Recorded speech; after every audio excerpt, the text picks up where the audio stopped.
farmer could sell maybe sunflowers.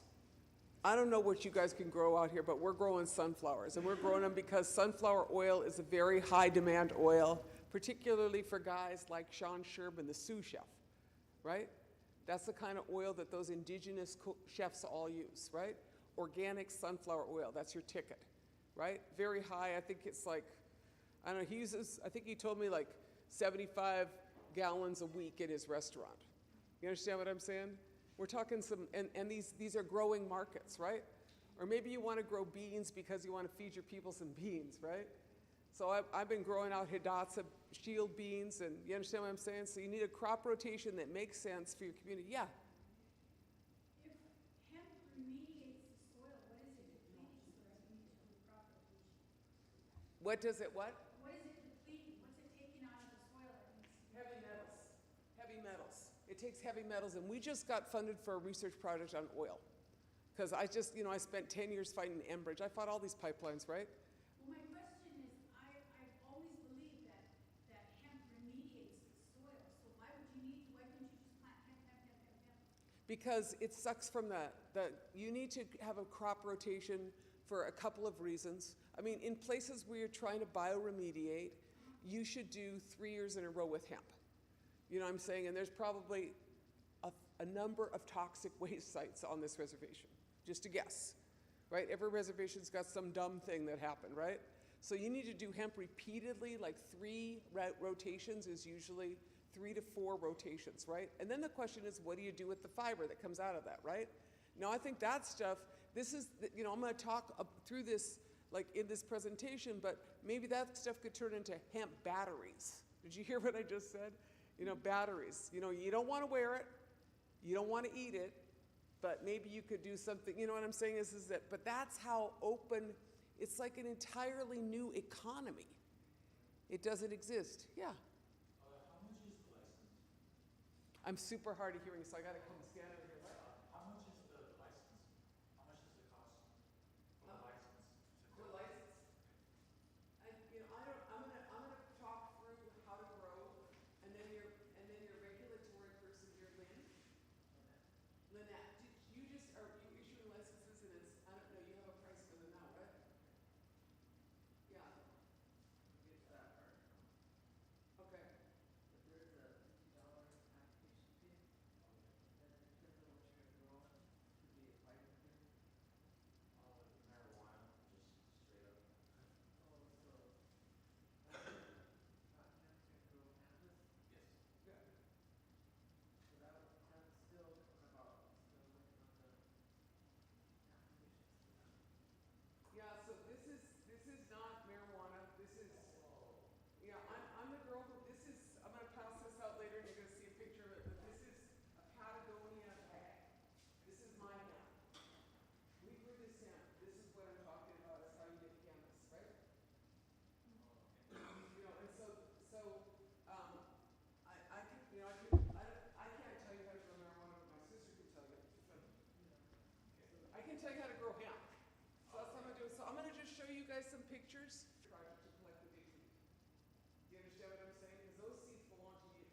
Those Chinese seeds there are $4, $4.50 a pound, and there's 200 pounds of seeds that much, right? That's a lot if you're putting it. It takes 50 pounds per acre. So the investment for a farmer could be very high, and that's why you need a cooperative. And there's money out there to do this with the feds and with the Indian collective. You know what I'm saying? Yes. Will your technical support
Right. That's why I'm here tonight, because I don't want, when I talked to the revenue manager here a couple of years ago regarding, these guys having to have permits to bring combine in, because our farmers, they don't farm. They're at the point where they just sit back and they hire, tillers, they hire harvesters, they hire trucks to ship it out, and they don't have to do anything. So when I asked her about that, and I said, so they have to have a license, right? Yeah, and this and that, and then, I made a comment, and she said, well, gee, that's good, they can support their families. But the comment that I made was that it's all the non-Indians.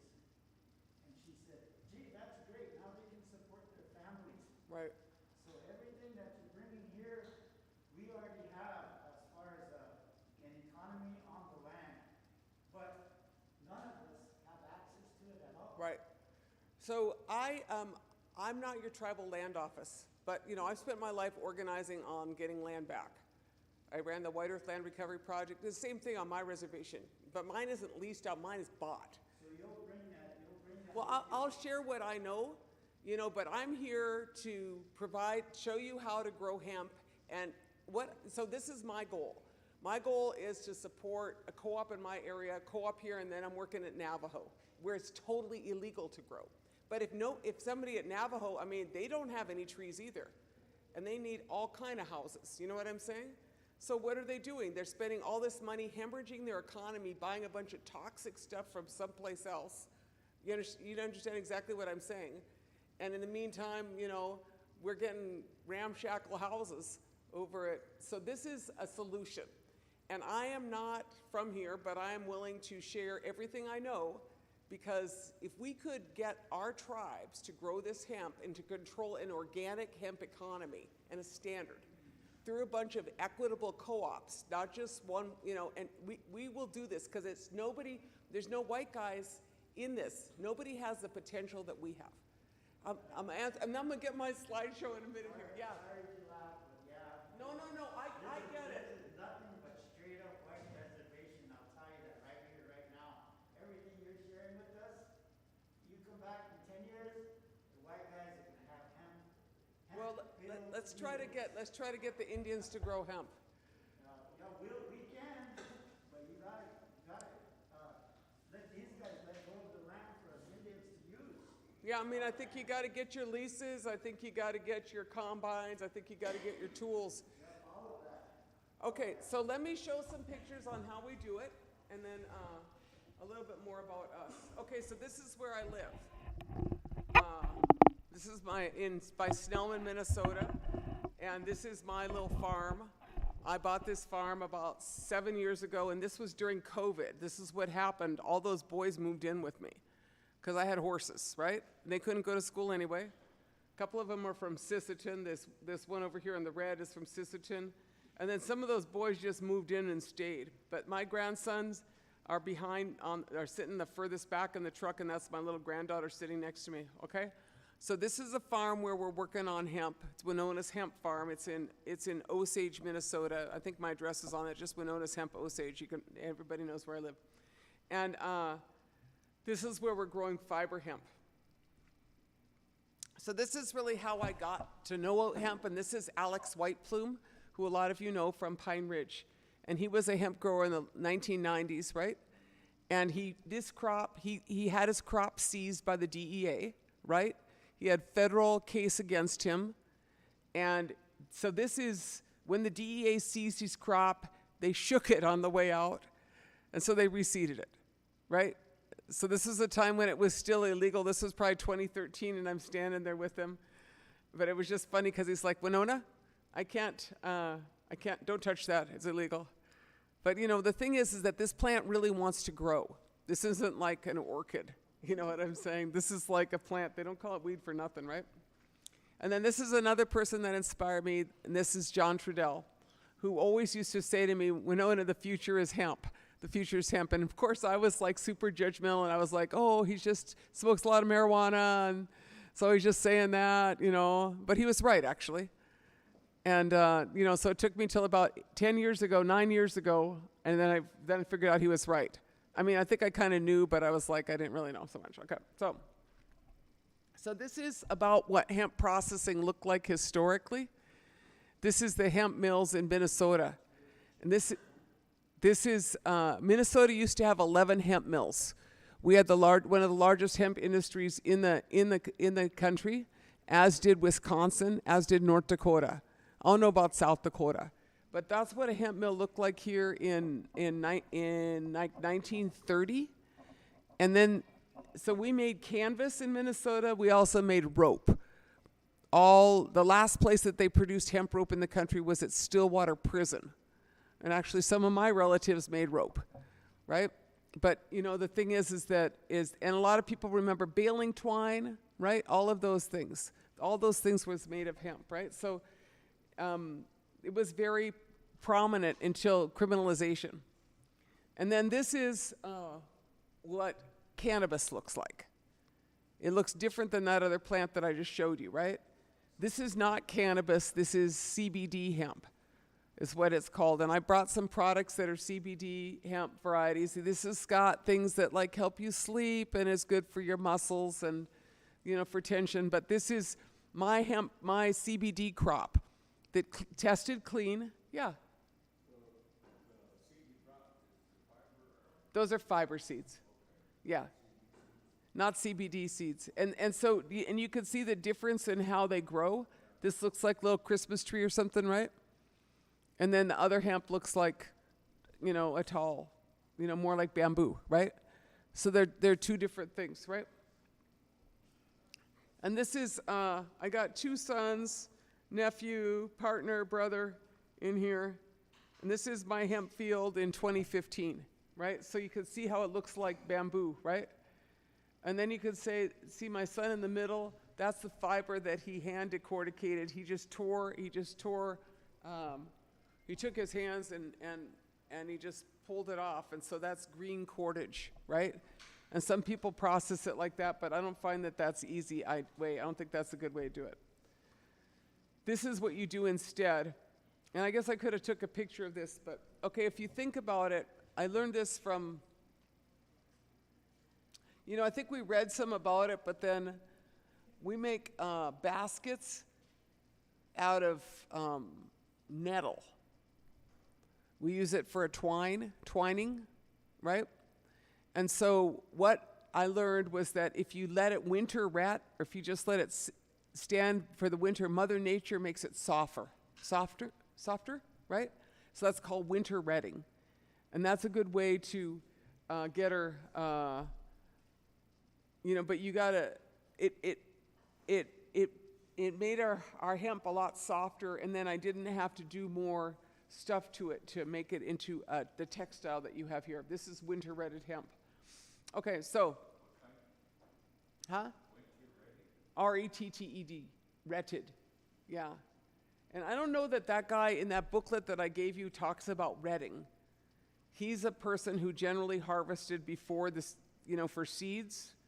He's harvesting for seeds. There's different things that you could do. So if you want to designate a field for seeds, you should do that. A lot. How about that? A lot. You know, so if you grew an acre of hemp and you harvested it, you know, if you do, so one of the reasons I'm leaving these seeds here is like if you guys grew 100 by 100 for seeds, you know what I'm saying? And then you went out there in the fall and you shocked it, you put it like this, or you just cut it and took the seeds off of them and let them dry, you would have a lot of seed, right? And so, and then if you take that seed and mix it with your ditchweed that is out here, you're going to develop your own varieties. And they're going to be really adapted to this region. What's the legal percentage on that? 0.3%. Yep. Okay, so this is how you plant it. Plant seeds 3/4 inches in depth. Check. So basically, the easiest way in a small batch to plant it is with a hand broadcasting. You know what I'm saying? You just throw them out there. Get your plot black, till it up so that the soil is, you know, not chunky, because hemp likes dry feet. It doesn't like real muddy You know what yeah, you know exactly what I'm saying. It likes dry feet, right? Thank you. And so if you're, you know, just, I mean, a lot of you folks garden. So just treat it like you're gardening. You know, make your garden nice and do a small plot or a larger plot and then just hand broadcast it. But you want them to be like this far apart. You know what I'm saying? So what's that, 3 inches apart? Something like that. Because when they're close together like that, then they got to grow up for the sun. And then when they're close together like that, then they choke out all the other plants that, you know, could be coming in. They'll make a carpet on the ground, and then they'll choke everything out. And so that's what you really want is a field that's obviously mostly hemp, and you don't want to do too much work for it. I mean, what am I saying too much work for it? You know what I'm saying is if you don't got to weed it so much if you choked them out early, right? So it needs a lot of nitrogen. That's definitely what you need in there. So that's what the other reason you do a crop rotation is that it's kind of like corn and that it'll suck up a lot of nitrogen. Okay, so, huh? Minnesota the only place to have your product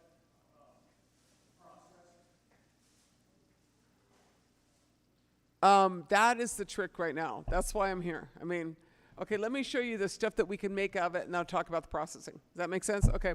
So this is just to give you a little bit of sense of why hemp is so cool, aside from the fact that I told you that it sequesters carbon at the highest rate of any field crop, right? Like I repeat that all the time. I'm like, you got a problem with the climate change? You got, you know, we made a big mess. Did we make a big mess? Of course we did. So how do you clean it up? Someone's got to clean it up, and hemp is the best way to clean it up. And that's why it's so important to figure out how to get, I want to say, millions of acres of hemp in. That's what I'm talking about. I'm not talking about how you grow a little patch in your backyard. I'm talking about how you grow, like I'm trying to get 1,000 acres. I'm actually trying to get 4,000 acres by next year or the year following for our area. Okay, so the reasons is, look, it takes, you know, so just compare trees to hemp. 20 years to get some trees. I just almost got arrested on Monday with my sister Lorna. Right, this sister Lorna. We go to our sugar bush, and they're clear cutting out there. We have the same problem as this guy's talking about. The county took our land, tax forfeiture, out there clear cutting in our sugar bush. I was like, what are you doing? I heard about this from the tribal chairman at the powwow on Saturday, and the tribal chairman was going like this. So I went out there. I was going to apply for a permit from the tribe to go in that sugar that, and we go out there, and they're full on out there with their buncher cutters and their big equipment. They're sawing down. They called it the landing, and it was huge. It was like, you know, 5 times, you know, 6, 7 times as big as this room, already clear cut. And so I went down there and I sat on their pile of logs, and then he couldn't move no logs, and that's how it got closed down. It got closed down. And then when it got closed down, now the tribe kept it closed down, they moved their equipment out. But you know, the thing is I'm 65 years old this year, and what I'd really rather have is a solution. You know what I'm saying is I don't want to be out there blocking every time they try to clear cut our forest. I want them to quit trying to clear cut our forest. And so what you need is hemp, because hemp replaces trees in, you know, in paper. 4 out of 10 trees are used to make paper. It's more durable fiber. 2.5 million trees are destroyed daily for paper. That's just paper. That's not even including like hemp, wood. You understand what I'm saying? This is like so important, the potential for the industry. And then cotton. Well, the problem is that like, so cotton, it needs all kind of land, and it needs 4 times as much water as hemp. And we don't have any water left. We don't have any water for agriculture, right? But the thing is that we don't even wear cotton anymore. I happen to be in a cotton day today, but most of us are wearing fossil fuels and polyester, right? And so what if instead of doing that, we had natural fibers, right? So that's why it's important, is that it's the antidote. Does that make sense to you? It's like the answer to the problem. Yeah. I watched a deal on, it was on Chernobyl, and after Yep. they had that big mess, they went in and planted a lot of hemp because it cleaned the soil. That's right. That's exactly right. That's where we got the ideas from Chernobyl, and I think I got some slides on that in here. But yeah, it bioremediates. I could probably get to those here. I mean, and then here's a little bit on hemp building materials, right? Now I'm going to show you some pictures of it, but for instance, we're working on hemp wood, and I'm working on hemp hurd. You see that pile in the middle? That's hemp hurd, right? And that hemp hurd is all just the inside of the plant. And that's all just busted up like that, and we'll show you some pictures of it. But the other thing that we're working on is matting. I want to make weed suppression matting, right? Because people are using like black plastic now, all that stuff. Well, what if you could do it out of hemp, right? Yeah.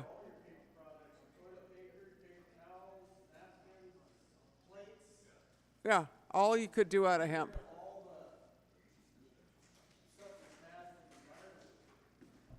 Thank you. Oh, perfect. No, I'll just drink out of the can. No. Okay. Let me see. Yes. Do you need a LLC or do you have to go through the middleman?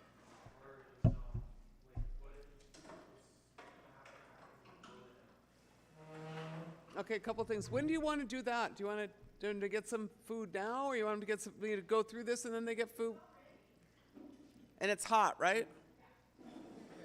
Are you guys feeling, do you guys want to go get your food and sit back down? Or do you want to, this guy's like, yes. I mean, she's got pizza, I don't want it to get cold, but I don't want to lose you. And I don't know what to tell you about the regulations, buddy. The question on the regulations, I have a federal and a state permit.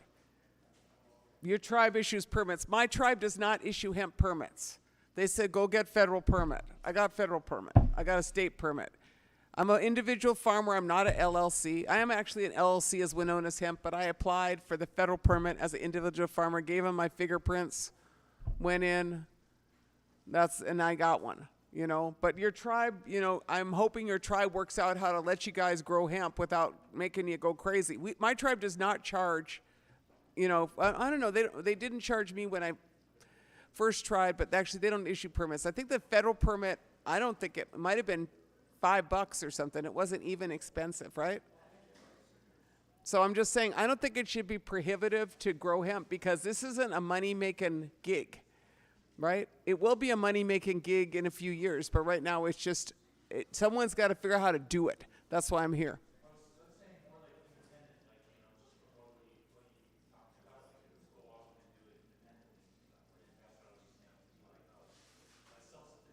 Yeah, I mean, I'm trying to, but I work in a community organization. So, I mean, but I grow hemp myself. Okay, do you guys want to go get some food, and then I'll go to my next slide here. See if I got here. Oh yeah, here's my pictures of my hemp crop.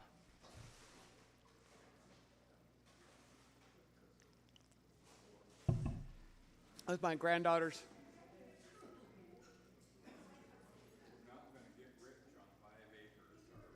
No, you need to put in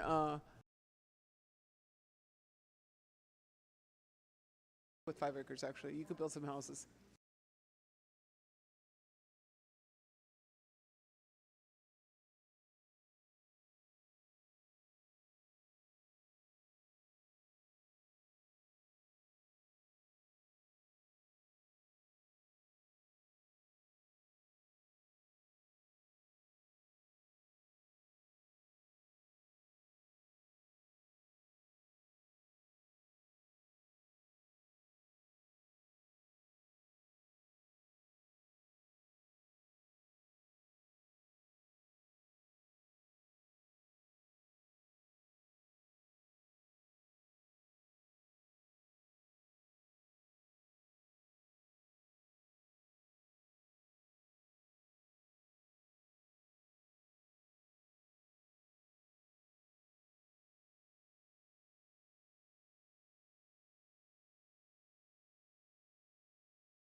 All right, so this is one of our hemp fields.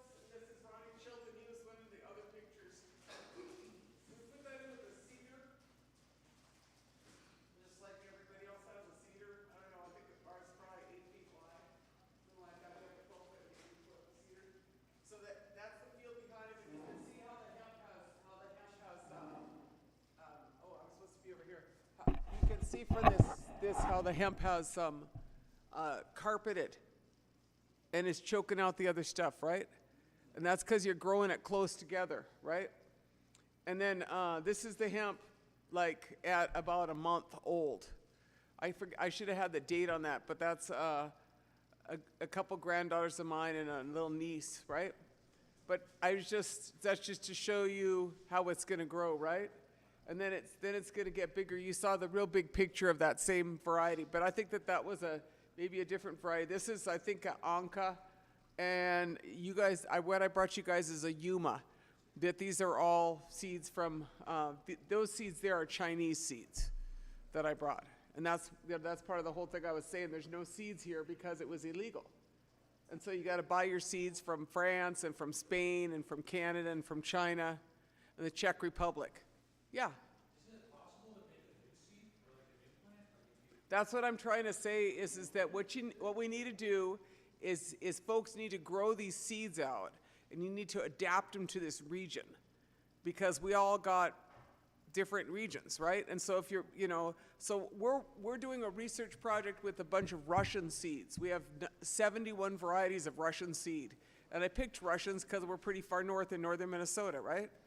And so we bought these seed stocks out, and we're growing them with the University of Minnesota, and we're mixing the Russian seeds and this variety here with our feral seeds, the wild hemp, or the ditchweed, right? To build seeds that we own. Because I don't want to buy Russian seeds. I don't want to buy Chinese seeds. I want to own my seeds. If you got to grow, as I said, it's about $4, $4.50 a pound for those seeds. And if you got to put in 50 pounds an acre, you're talking $200 an acre, right? And a lot of farmers can't afford that. So we want to own our own seeds. And that's why I think a cooperative, I'm a big proponent of cooperatives because we all own a part of it, and also because I think actually farmers should work with seeds. Like, because my whole tribe, that crop that I showed you, my tribe in 2015 grew, and in 2016 said, nah, we don't want to grow no more. And so plants need a little bit more attention than that.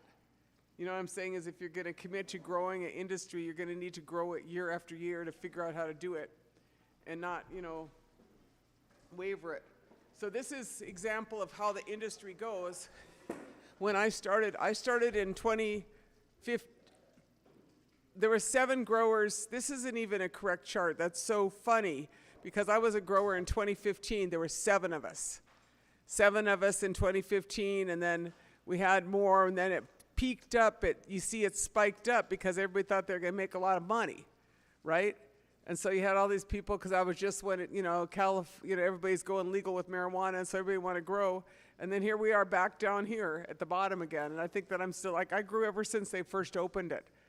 There was 7 when we started. There was I don't know, what's it say, how many, there was 100 there was more than that, 150 farmers, and then back down. And so we grow about 60 acres right now of hemp, but we're growing 60 acres this year. We grew 20 acres last year. But so just to give you an example, if I wanted to make a hemp wood facility, if I wanted to make wood out of hemp, I need 750 acres. So I'm not going to do that by myself. That's why you need a cooperative. I need 5 farmers that might do that, right? Together we might do that. Yeah. A cooperative is a ownership structure where instead of having one guy who buys from all of us, we all work together, we share equipment, we learn from, we share seeds. So I actually brought they asked me for the articles of incorporation and the bylaws of it. So the intention of the cooperative is that, say we're all farmers working together. We'll just say we are. And we all need to get seeds, and we need to keep growing out the seeds so you can get them as a bulk. But over time, you could also start collecting them. And then over time, you'll have enough seeds for not having to buy them anymore. And then you don't want to just own them as an individual. You want to own them as a group. because it's the way to, not everything, I don't want to just say that's the white man way. And I'm not going to do the white man way. We're going to do the way where people share seeds because our ancestors shared seeds. That's how seeds grow, is they don't grow by being stingy with them. You got to share the pollination and all that. And then the questions are the equipment. And so the intention of a cooperative is to provide access to the right seeds, the right technical support. Like in theory, their agriculture extension agent should provide but that's what you need, is your tribe we need to develop that capacity, right? So that we learn how to do that. And then after that, you get it done. And no one farmer can afford a combine. That's expensive equipment. Or maybe no farmer, maybe some farmers have this or don't have that. And I'm going to show you some equipment in here that's expensive equipment. And so I don't need it all. If I got 20 acres, I don't really need that piece of equipment myself. If I have 100 acres, I don't need that piece of equipment myself, because that piece of equipment is going to be used for 4 days. So why don't I share that equipment with 10 other farmers, right? That's what a cooperative is. That's what we're after. And then those farmers together, they produce it, and then they produce enough that they can own the decortication facility. Or we can, that's what I'm trying to organize, is that we could do it together so the profit don't go to one white guy in Denver. Did I just say that? You understand what I'm saying? Or something, because the hemp industry is very white and very, very much white guys in Colorado, right? And we're not white guys in Colorado, right? We're us. So we want to be those ones. Okay, so this is our crop. This is that same field a little later. I don't know what we were pointing at, but there was a funny picture with these people who came to visit me. And the thing about this crop that's kind of cool, this is a short crop because it was a dry year. It was dry as hell, right? Now, if I had run the irrigator out there, in this case, this field has an irrigator on it. But I was all stubborn, so I didn't run the irrigator, right?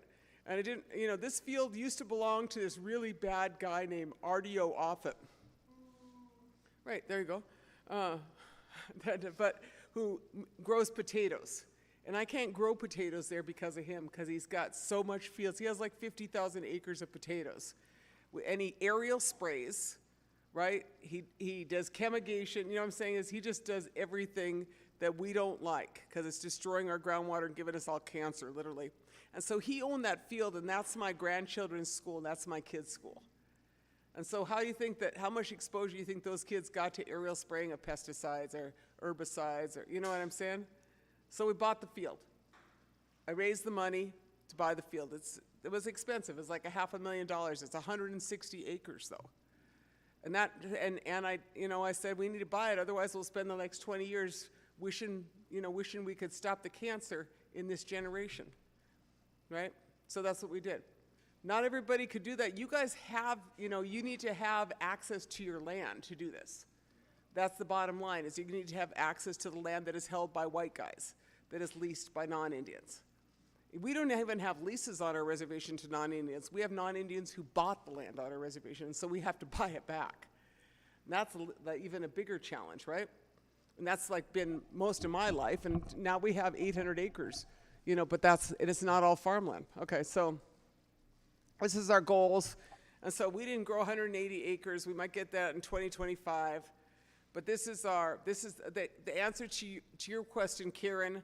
How much hemp is grown, pounds of hemp that is produced off that is fiber, that is not seeds, right? But you can see, what is that, 2,000 pounds an acre? No.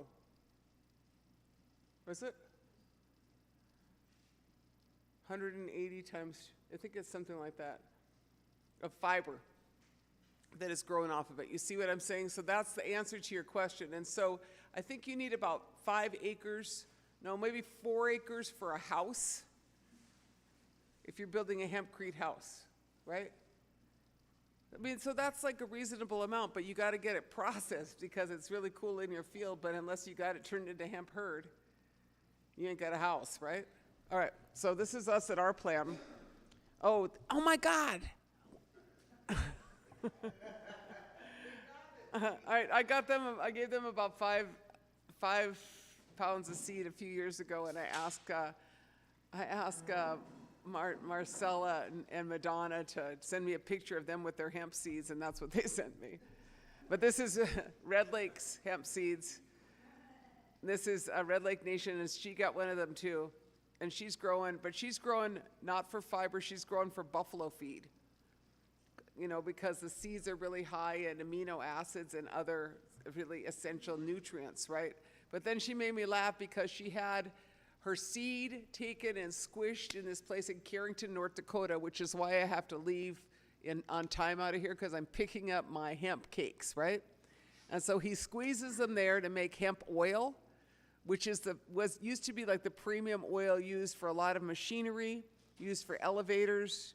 It's also edible, but it's highly, what's it called? It spoils rapidly, whatever that word is.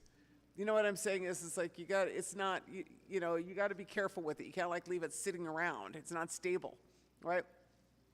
But when they make the oil, there's a cake that they produce out of it.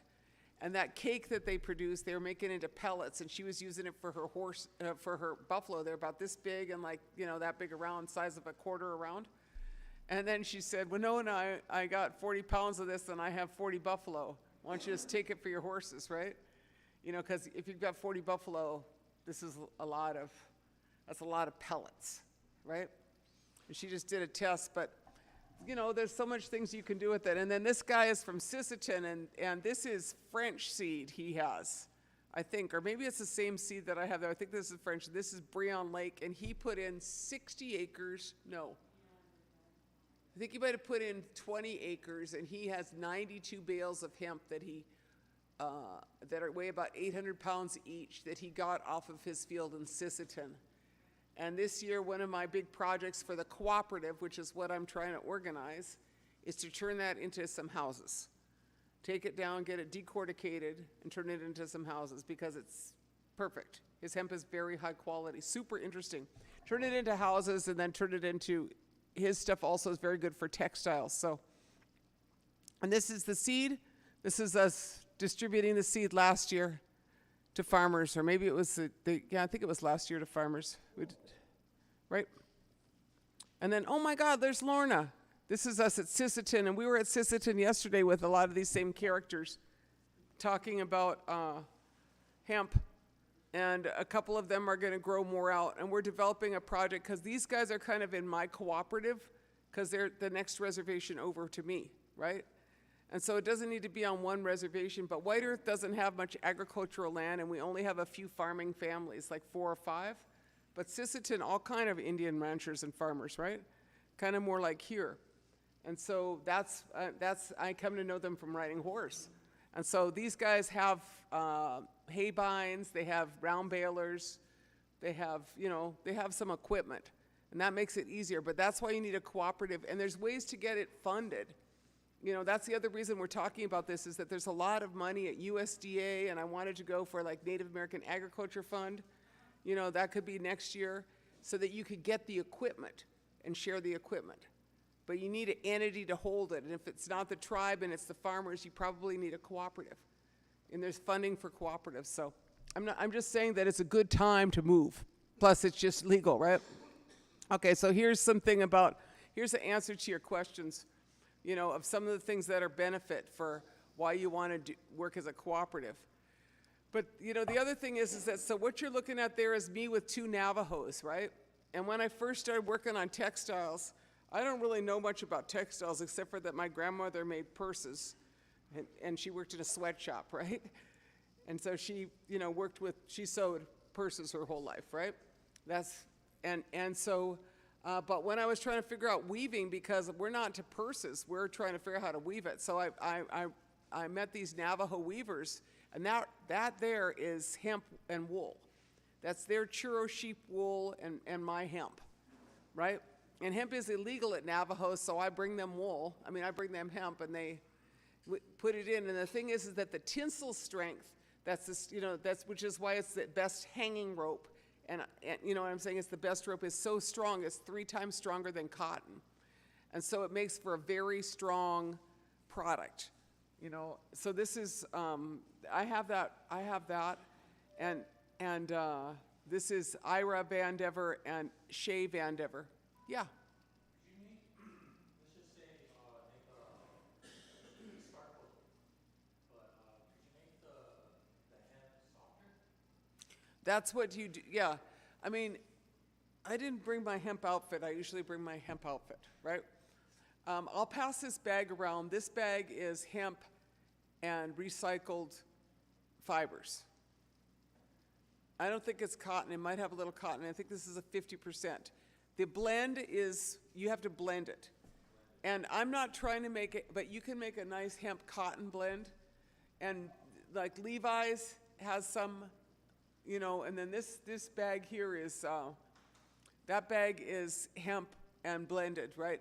But the way that, yeah, the way that you degum it is, oh wait, I didn't really explain that. So there's attached between the outside, anybody, what I'm gonna say is like, if you look at a plant, you know that there's like usually a pithy core, you know, there's something that's in the inside of the plant that's like a fiber plant, right? And then the outside is a fiber material. Like mullein is a good example of that. You guys know what mullein is? A starch and it's a glue, right? And so that is what holds the plant together, and that's your stiffener. And so you got to get rid of that if you want to soften it. And the way that you soften it by nature is that you go and you put it out, you just let it winter wet. Because what happens is that if you leave something outside in the winter, the frost and the water, there's contractions, and you know it expands and contracts under the freezing, and so it cracks it up, and so it softens naturally. Do you understand what I'm saying? Is that so that's why you do the winter retting. Otherwise, the problem that we face is that it's being done right now, like the Chinese hemp. That if you buy hemp clothing now, that is done with a lot of chemicals. And so the quest that I am on, which I think is the quest that we need to be on, is where you say, how did they process hemp in 1920 in a hemp mill without chemicals? Because in 1920, they didn't have those chemicals, right? And so they boiled and they winter retted. That's what they did. And so that's what I'm saying, is that we want to figure out the right kind of technology and the right choices so that we don't make a mess, because there's plenty of messes. So this is their fibers, and the furthest right fiber is straight hemp. And then these are 60-40 and 50-50. You understand what I'm saying? Hemp and churro wool. This is from their Navajo sheep, right? And so they've been doing like these tests on the fiber varieties, on how to weave it. And then this is one of the pieces of weaving that they gave me, which is 60, I think it's 50-50 hemp and wool. And then on top of that is hemp insulation from these guys called Hempitecture. And I put some of that up. And that's a really a great use of some of the fibers of hemp that might not be of the quality that you can make out into a rope, or you can make into the other textiles. But I think that hemp insulation, you could, if you're seeing that stuff is being used in different forms for things like inside car doors, right? Like composites, those, right. All of that stuff, like I think BMW is now doing hemp, inside their doors, right? I mean, because so my point is that there are many different ways, things to do with it. But you've got to get it from your field into some processing, and that's why I'm having this conversation, because somebody's got to figure out how to grow it, and then somebody's got to figure out how to process it, right? And so I think that this area here should have another processing hub like us. Because I sure ain't gonna, that bag there, as I've been explaining, that hemp I grew. I grew that in our field, right? We grew that in 2020. That was in 2020. And then that hemp we cut the hemp, we put it in big bales, We shipped the bales to North Carolina to run through their decorticator, right? They ran it through a decorticator, they cleaned it up, and then they degummed it, which is what I just described, in a saltwater brine. That's what they used. I said, that's great, except for I don't have salt water. I mean, you know what I'm saying is that I'm a freshwater ecosystem. I'm not necessarily going to introduce a massive amount of something that I can't introduce a waste product. I'm trying to do a closed loop system. Does this make sense? So they degummed it and they decorticated it in North Carolina. They degummed it in Virginia. They spun it in Mexico. They shipped it to Mexico to spin. They shipped it to Washington State to weave. And then they shipped it to California to cut and sew. And I was like, wow, that's a long ways for some hemp to go. So say that we wanted to make a bag, and we decide we want to make a bag like that in North Dakota or South Dakota. Because back in the day, we used to weave. We used to have linen mills, right? We used to have wool mills. But all that stuff was offshored in the 80s by the big corporations, right? None of that stuff is made here. It's all made in Pakistan or in China or in India. But, you know, so part of the solutions to the problems that we are facing today is relocalizing your economy so that you're not making everything someplace else, because COVID taught us a lot, and one of the things it taught us is that stuff travels and then sometimes it just don't, right? Try to get a car part post-COVID, during COVID, you couldn't get a damn car part because everything's made in China, right? That's not the Chinese people's fault. That's the corporations that shipped everything off there, right? And so the point here is that you can make a local economy with all this that is of high value. Oh, and this is hemp houses. Did you have a question? Yeah, I was saying the bag looks nice, but I was gonna say it looks really nice. And how much did it cost you to set up? Patagonia produced that bag. Oh, but back what you were saying, like, you know, you said you guys ship it out. I didn't ship it. Patagonia paid for all of that. That was a pilot project by Patagonia. Okay, yeah, but I was just saying, like, Lots. estimate on how much it would cost to start with to make it into linens or to make it into. Thousands of dollars. And so the point is, so right now we are working on a blanket with 8th generation. And it's going to cost about $40,000, I think, to get those blankets out the door. And the blanket, and we're trying to, but it's still the same problem, because I got to send my hemp now. I think my hemp is done, and it's in Alabama, and it's getting spun in New York with some churro wool from Navajo, right? And then it's going to go to Washington State to get woven, and then it's going to be sewn up there. No, they're just going to weave it in Washington because that's where that company is, right? I mean, it's a little less far. But the point is it's still too far. Okay, so I'm gonna get my drink here. Yeah, so make sure this is the cooperative stuff, so make sure you guys all get this introduced. Winona's Hemp at Gmail, that's me, Winona's Hemp. Okay, so this is my farmhouse edition. Oh my gosh, isn't that cute? And isn't my friend Tracy cute? Tracy Strong from Net Lake. Okay, so what is that? That is hempcrete. Do you see how that looks? Right? That is hempcrete, and these were made in Bismarck. And what this is a set of 6-foot wide panels. They were prefab in Bismarck at a place called Homeland Hempcrete. And then they were, you know, some of them were made with windows. They're like, what do you want? I said, oh, I want 4 windows, and then I need a door space. And they came in, and they're about, I think they're 16 inches thick. They might be 16 inches. I think they're, you know what I'm saying is they're thick. Well, you can see them.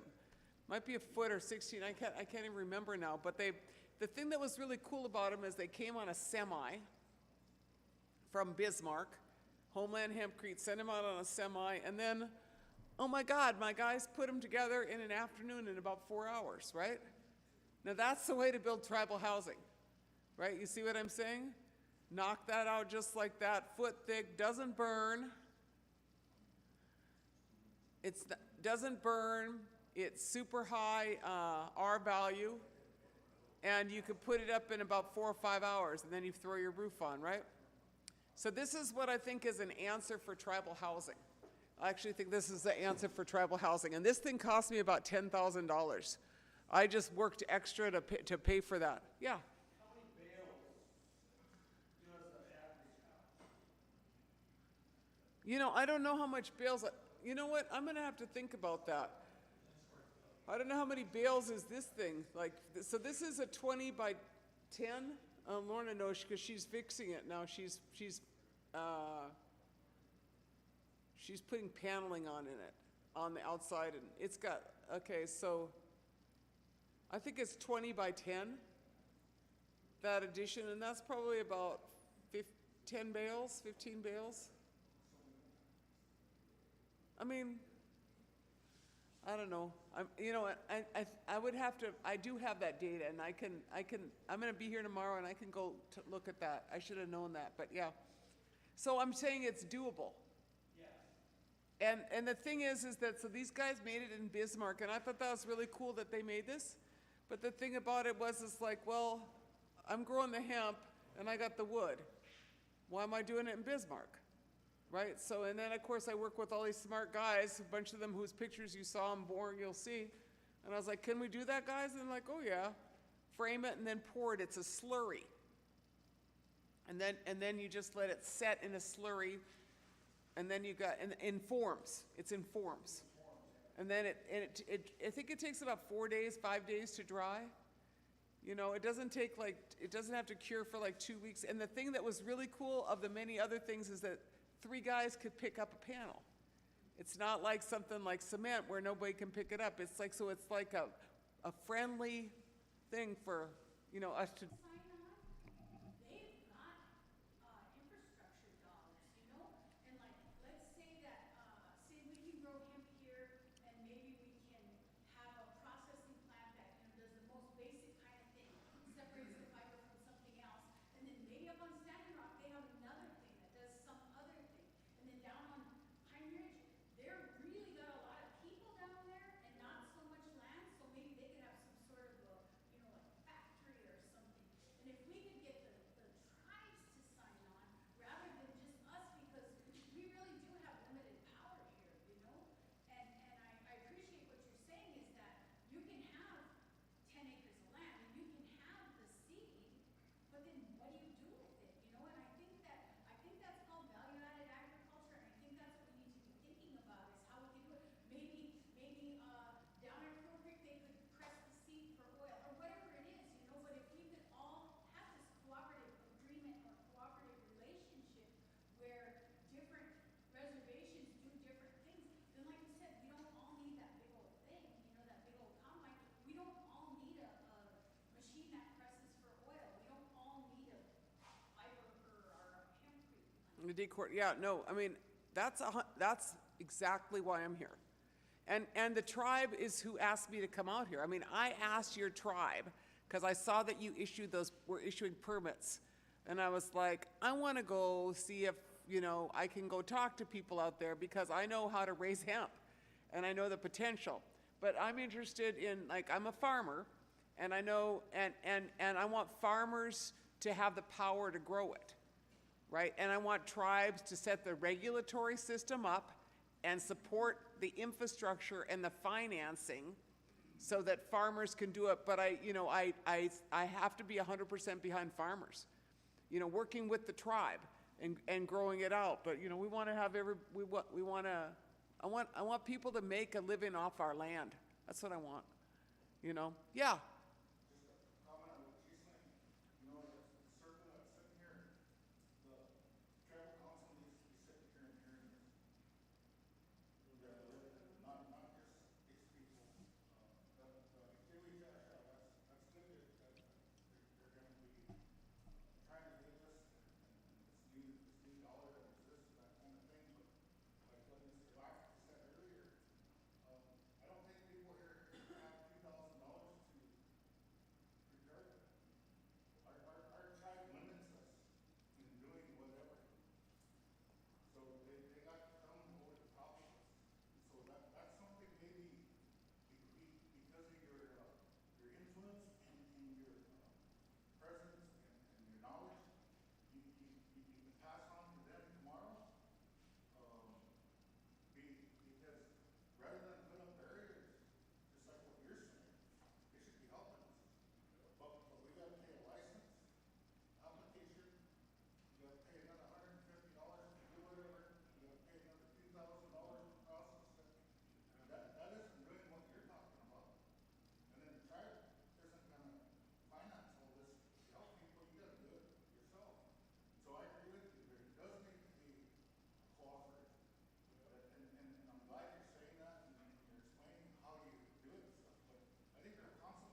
Yeah. You need to understand that when you grow it 160 acres, 20 acres, 5 acres, or however much, how are you gonna cut that? And then are you growing it for fiber, or are you growing it for CBD or THC or what?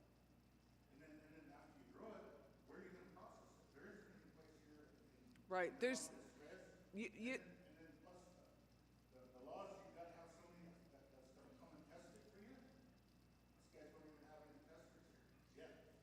But I listened to Steve Sopko for probably about 3 or 4 hours and the things they do and how many people are growing it off the reservation. There's a place probably west of Sioux Falls that processes for fiber to do different things.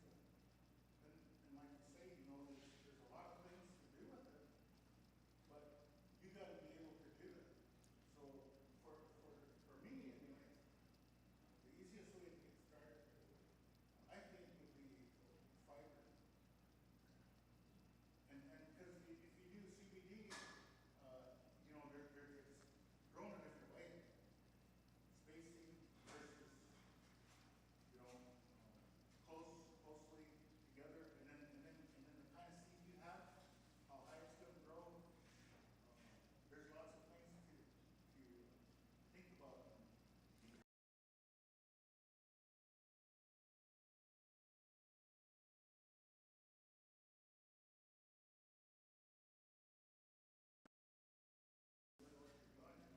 I think everybody thinks there's a automatic cash cow, okay, I'm gonna grow this, and here's what I'm gonna do. One of the things that I learned is that you gotta have a game plan. And if you don't have that game plan, what are you gonna do with it? yeah, I mean, You know, I'm just gonna say that, I mean, I get that, and that's everywhere. That's not just here. That's everywhere. Because like, I've been working on trying to figure out how to process it. And I have a little video, which I don't know if I could figure out how to show you, but I've looked at processing equipment. And the only place, there's 7 processing mills in France. For the French know how to process it for fiber. The French do. There's one in Romania, one in the Czech Republic, 2 in Belgium, and then a bunch in China. So did I just tell you that the world is not full of hemp processing equipment? There's 7, you know what I'm saying? And so we're trying to redevelop it and scale it appropriately for our communities so that we can do it. And I think that I've looked at a bunch of equipment, and as I said, we got a Czech decorticator in about a month ago or 2 months ago. You know, we paid $15,000 from it, you know, I mean, but there is money that is available, infrastructure money for this kind of stuff, right? And I'm just trying to figure out if this Czech decorticator, what it can do. We bought it, it's about 30 feet long with 3 conveyor belts. Has a decorticator and a thing like a cotton gin picker, you know, to clean her up, right? And it comes out a pretty clean long fiber, and that is ideal for rope. That's what I was saying. That's ideal for rope. To make like that bag, you have to have it that long. So that's a different piece of equipment. Just like you said, there are so many different kinds of equipment. And so I think that that decorticator came, did I say it was from the Czech Republic? Did I already mention that it came with no instructions, right? But who figured out, a bunch of Indian guys, how to make the damn thing work, right? I was like, leave it to some Indian men, they'll figure that one out. And they got it working because it's mechanical equipment is the same, you know what I'm saying? It's like all that stuff is the same. I'm not handy at all like that, but I was like, those guys will do it. And they did. They were like, look, we did it. I was like, that's great. And so now we're just running a crop through it to see, like some bales through it individually. We're hand feeding it to figure out what it's gonna make. And so my suggestion is to start small. Figure out how to grow it. Figure out how, if you grew like this big of hemp, well, you'd have enough rope for probably a couple of Sundances, or maybe 1 Sundance, right? And then you'd have enough herd for maybe something small. Like your greenhouse that you're gonna build with hemp herd. I have a hemp herd greenhouse. You know, you'd have enough to make that or a couple of those. You wouldn't have enough for a house, I don't think. But maybe you would, a small house. But that's what I'm saying is that, but getting that out of the field is somewhere. So I'm gonna show you some pictures of equipment. I'm here to say it is possible to grow. And I think that your tribe should make it accessible for you to grow. I think that there should not be cost prohibitive permits. I think that the tribe should help support, you know, I mean, you needed access for this equipment. If the tribe has money for infrastructure, I think the tribe should pay for a hempcrete house demonstration project. You know what I'm saying is like learn, because we're not gonna get there if we don't try. And I'm gonna show you some pictures, but this is my house and I paid for it. This is Lower Sioux. They have a big hempcrete project. They don't grow any hemp. They borrow from us. You know, they get from other places. They bought this stuff in I believe Minneapolis. The herd was, she said it was, Danny DeJarley who did it, he said the herd was like kind of wonky and he had to clean it and only 50% of it was any good. You know, what you want to do is get a facility that'll produce good herd, right? That's some equipment. But they made that house, I think they have about 5 of them now. And they did it in the same system basically that we did with this slurry. And the slurry is with lime. So it's a hemp lime slurry. And that's how they built that house. So people are doing it. Yeah. So you talked about genetics of the hemp, so what's the best actually that will produce the best herd? Lorna, would you get me some coffee? Thank you. What did you say? What's the best hemp? Produce the best herd. I think that Yuma right there is very good for herd. That's why I brought it. I mean, you guys could, you know, if you grew 10 acres, 50, you know, you could maybe make a house out of it.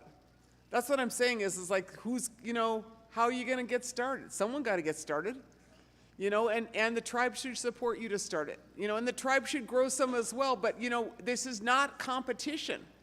This is like a wide open industry, and there is nobody growing it yet. I just showed you the figures for Minnesota.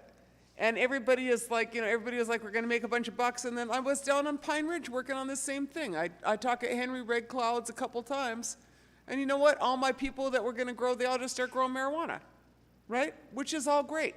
It's not the same thing, you know. And the thing is that you can't grow marijuana next to your hemp field. Did I just say that? Why would that be? Because the hemp field is full of boys and girls. And one boy will mess up your whole marijuana crop, right? That's the way that, right? It's just like, yeah, no boys in the marijuana. But that's what happens. But that's where you get the pollen. So what did we do? Thank you, my dear. Mention the bees. That's why we got the bees, because bees love the hemp pollen, right? So then this is my first year with bees. I just got bees. I was like, let's see what kind of pollen they make. You know, maybe it'll have special magic in it. So it's like kind of a way into doing all kind of good things. But like I said, don't grow your marijuana next to your hemp or else you'd be crybaby about it because your marijuana won't taste no good or whatever, you know. Be all funny looking.